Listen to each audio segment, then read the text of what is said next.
কি তুলছেন? বৃত্তি। ও কি কখন পেতেছেন? কখন? ঘন্টাখানেক হলো। মাছ হবে?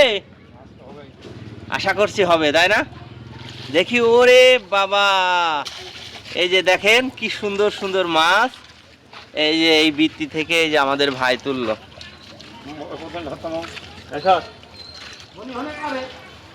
দেখেন একটু ঝাড়ুক, আমরা একটু দেখি। এই যে ঝাড়া হচ্ছে মাছ।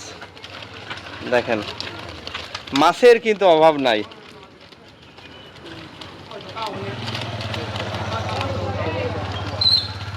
দেখেন এই যে এক ঝাড়নে প্রায় হাফ কেজি। কি কি মাছ আছে ভাই?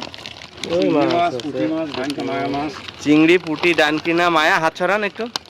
দেখেন সব প্রজাতির মাছ কিন্তু এখানে রয়েছে। তো দিনে এইভাবে কয়বার তুলতে পারবেন? 10-15 বার। বাহ।